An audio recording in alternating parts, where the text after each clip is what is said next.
Former President Donald Trump just released the crypto bulls. Yeah, crypto is moving out of the U.S. because of hostility toward crypto. Correct. So what are you going to do to stop it? Well, we'll stop it because I don't want that. I don't want that. I want that. If we're going to embrace it, we have to let them be here. Yes, sir. Bitcoin is bullish again. A potential Donald Trump presidency, aka 45v2, could send crypto to parabolic prices you never imagined. Find out today what Donald Trump said about crypto and how it stands in stark contrast to the current Joe Biden administration, figureheaded by the anti-crypto Gary Gensler. Then we'll talk about what this means for you and where you can move your investments for maximum gains. Let's get it. I'm not a financial advisor. Welcome to BitBoy Crypto. My name is Ben. Hit that like button if you enjoy the best crypto and financial content on YouTube. You will not believe what Donald Trump said last night at a dinner at Mar-a-Lago. Thank you for the statement. Yeah, with the goggles on. A lot of the smartest people in crypto are moving their businesses out of the U.S. because they're scared of the U.S.'s regulations. Because of the hostility. Correct. Yeah, crypto is moving out of the U.S. because of hostility toward crypto. Correct. So what are you going to do to stop it? Well, we'll stop it because I don't want that. I don't want that. I want that. If we're going to embrace it, we have to let them be here. Yes, sir. That's right, guys. Donald Trump actually spoke up for crypto and said it's time to embrace it. This is huge. Huge. Former President Trump wasn't even close to done yet, though, as he went even further with his statements and support for crypto. And if you like crypto in any form, and it comes in a lot of different forms, if you're in favor of crypto, you better vote for Trump. This is by far the biggest positive statement Donald Trump has ever made towards crypto. Then he followed this up by making the biggest announcement he's ever made about crypto. Check it out. If you can't, I'll make sure you can. Can we donate to the Trump campaign using crypto? I believe the answer is yes. That's right, folks. Donald Trump to accept crypto donations for presidential campaign. In a move that marks a significant transformation in the crossroads of politics and technology, former U.S. President Donald Trump has announced his plan to accept cryptocurrency for campaign donations. This announcement, made at an exclusive dinner for buyers of his mugshot edition NFTs, ignited discussion beyond the cryptocurrency community. Cool, so Donald Trump accepts crypto for his donations. What does this mean for you? Well, Standard Chartered, a mouthpiece for them, says Donald Trump's re-election during the 2024 U.S. presidential race may be the catalyst for catapulting the value of Bitcoin, according to Standard Chartered Bank. Indeed, they stated that the 45th president's return to the Oval Office could come with favorable regulatory action from his administration. The impending election will massively impact the U.S. regulatory climate for digital assets.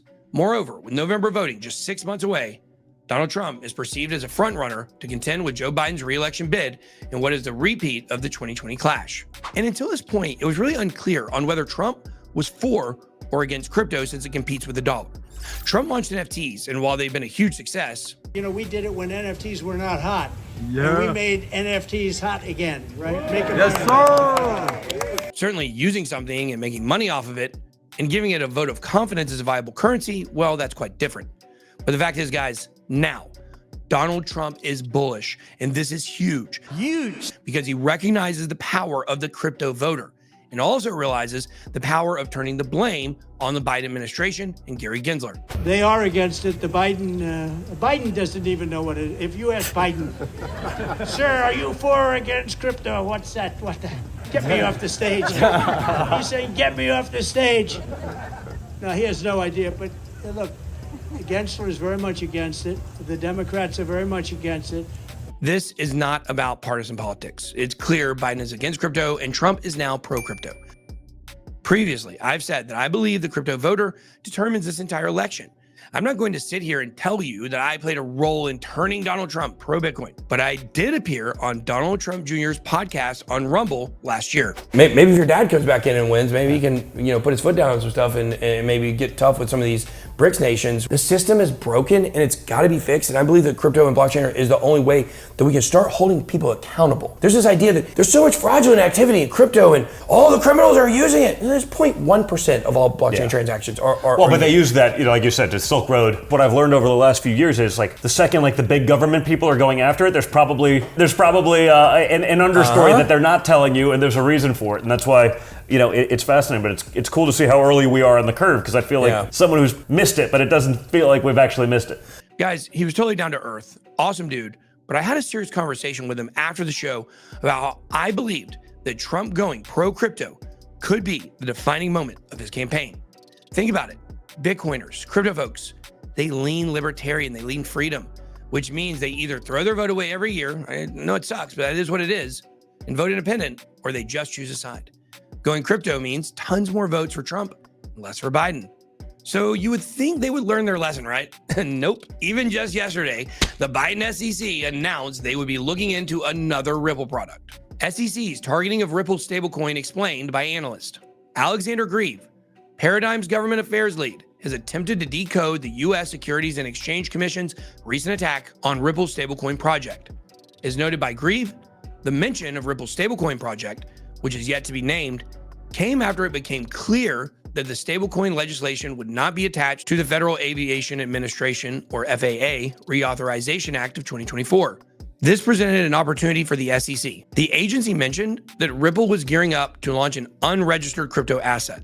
The stablecoin project was unveiled by the San Francisco-based company last month. Even now, though, the Republican-led House is fighting back against the SEC. House votes to nullify SEC's anti-crypto banking guidance, SAB 121. The U.S. House of Representatives has voted to overturn controversial SEC guidance blocking banks from custodying crypto assets. The United States House of Representatives has voted to pass a bill overturning controversial Securities and Exchange Commission, or SEC, guidance preventing banks from owning crypto. Everyone today is talking about SAB 121, but do people know what that is? Well, here's a good description. Introduced by the SEC in March 2022, SAB 121 outlines the regulator's accounting guidelines for institutions looking to custody crypto assets. Notably, SAB 121 virtually prevents banks from custodying crypto assets on behalf of clients. U.S. lawmakers, as well as SEC Commissioner Hester Peirce, have argued SAB 121 jeopardizes the willingness of regulated banks to act as crypto custodians and treats crypto holdings differently than other assets. By overturning SAB 121, the bipartisan resolution ensures consumers are protected by removing roadblocks that prevent highly regulated financial institutions and firms from acting as custodians of digital assets. The House Financial Services Committee, or HFSC, said in a May 8th statement. Staff Accounting Bulletin 121 is one of the most glaring examples of the regulatory overreach that has defined Gary Gensler's tenure at the SEC, said HFSC Chairman Representative Patrick McHenry. And even Tom Emmer is getting in on the fun, specifically calling out Gary Gensler. Emmer slams Gensler for inconsistency and competence over SAB 121. The issue at hand, known as Staff Accounting Bulletin 121, has been criticized for overstepping boundaries and displaying bias against the digital asset ecosystem. Don't take my word for it. Listen to Tom. Chairman Gary Gensler's tenure at the SEC has been characterized by regulatory hypocrisy, inconsistency, and incompetence. The Securities and Exchange Commission's Staff Accounting Bulletin 121, commonly known as SAB 121, is just one example of Chair Gensler's egregious attempts to expand the SEC's authority and his clear bias toward the digital asset ecosystem. For the first time, we are soon going to start seeing calls for the resignation of Gary Gensler from people outside the crypto world. To be fair, this does not mean he is out or he will resign.